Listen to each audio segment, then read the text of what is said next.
All right, y'all. So Chris Brown is over it. He's tired of people coming for him about things that are not true, according to him. He actually just dropped a $500 million lawsuit. The lawsuit is because of a docuseries that ID did called Chris Brown, A History of Violence.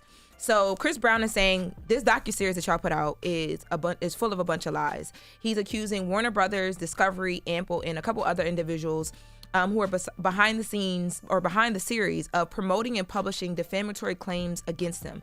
Now, he says that this happened after he reached out and they were provided proof that the narrative that they were going to go with in this docuseries, according to him, was completely false.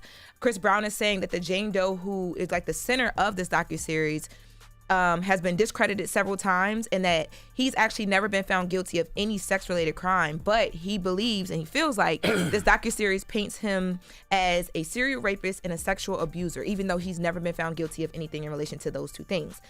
He says that the doc was based on a lawsuit that Jane Doe filed that she later withdrew because, according to him, the lawsuit was full of lies. Now, this is something that happened back in 2022. There was a woman on a boat who accused him of some things, and then it was withdrawn. Her lawyer backed away.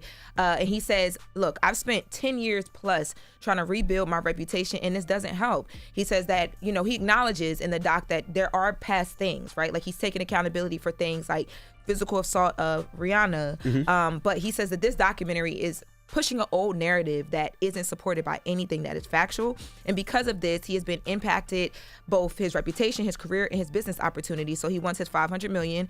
And if he's awarded the $500 million, he plans to donate part of this money to victims of sexual abuse.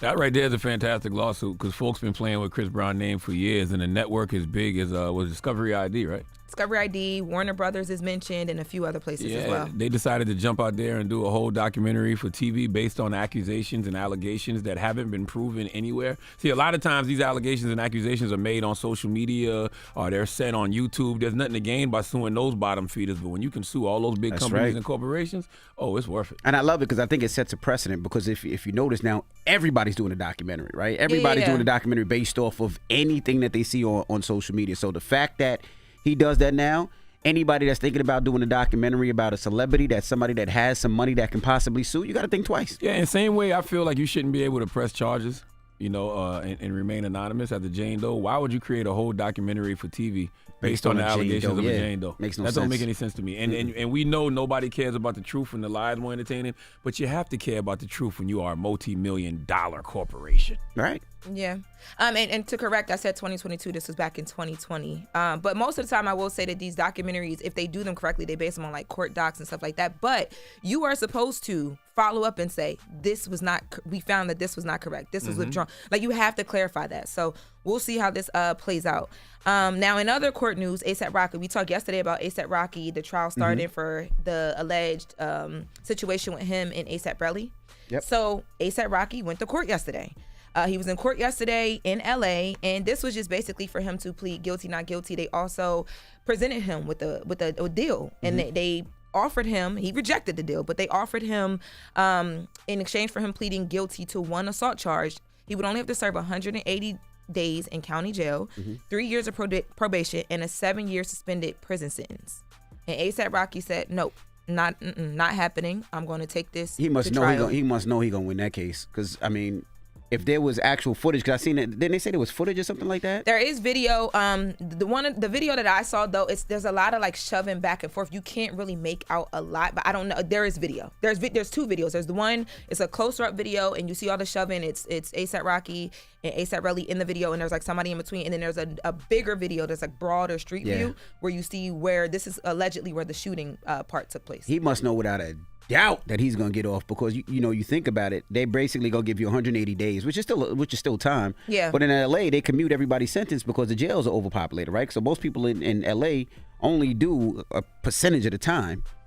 So he must know for a fact that he's good money. He's looking, I mean, if he doesn't beat this, taking it to trial, he's looking at up to 24 years in jail, as we mentioned yesterday. Yeah, I hope Rocky knows something we don't know. Yeah. Because I would have took that deal. Yeah, I'm not risking being away from Rihanna for 25 years. And his babies, right? And y'all know he's super dad. Yeah, the babies too. Yeah. And just for those who didn't listen yesterday or don't know, he is accused of firing a gun 4 times at a former friend who is A$AP Rocky back in Hollywood back in 2021. So that's another one we just come to watch and see how it goes. I ain't playing with I them wouldn't play people with like the that. jurors. I ain't playing with the jurors like that. Nah. Nah, They don't know the like culture. that, They see me come in with cornrows thing. I'm a thug automatically. Nope. I do my 180. I'm not surprised that he didn't. I am. I'm not surprised. He must I do wouldn't have something we done don't that, know. but I'm not surprised that he did it. You better hope the jury full of Rihanna fans. And he tells them, like, look, man, if y'all put me away, y'all never get another album. Okay, so. Yo. So in other news for the hour, Bernice King and Sexy Red, two names I didn't think that I would ever put in one sentence at a time. But they had a little back and forth online yesterday. So you guys know Monday was Martin Luther King Day.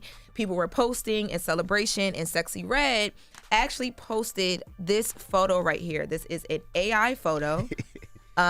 She posted this to Twitter. She's not twerking on him because that's the first thing people are going to think. Was she twerking? She's not twerking. It looks like they're slow dancing. Yeah, for anybody who can't see us who's listening, Sexy Red is not twerking on Martin Luther King. They are in a very, they're like dancing. She's like slow dancing. Yeah, like she's slow dancing. She's holding his hand. He's staring in her eyes. She's staring in his eyes.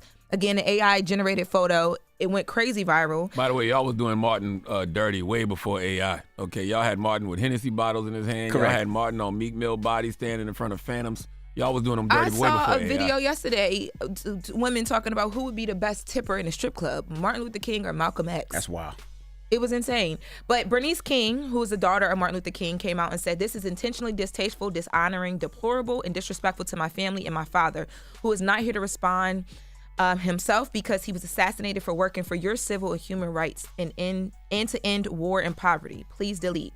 So Sexy Red responded and she said, "You ain't wrong. Never meant to disrespect your family. My apologies. Just reposted something I saw, and I thought that it was innocent."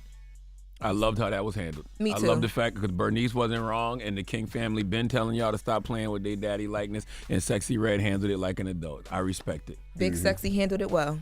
And Martin would be the better tipper in the strip club. I just want to put that out there. You think so? Absolutely. Why? I just think he would be. Why? I think y'all should all read The Sword and the Shield, too. It's a fantastic book, all right, that talks about Martin Luther King Jr. and Malcolm X and the revolutionary lives that they lived. It's by Peniel E. Joseph. It's called The Sword and the Shield. They actually did a documentary about it, too. But it's a fantastic book. The girls in the video was saying it probably would have been Malcolm X because he was more of like a street, like outside. Well, then I don't know. I'm not here to talk. Clearly, none of these people know anything about Martin Luther King Jr. But they said Martin Luther King. Never mind. Yeah, be quiet. Read the book, The Sword and the You up here Shield, telling stories. The Revolutionary Was you there for that Lives too, of Malcolm Envy? X and Martin Luther King Jr. I was not there for that.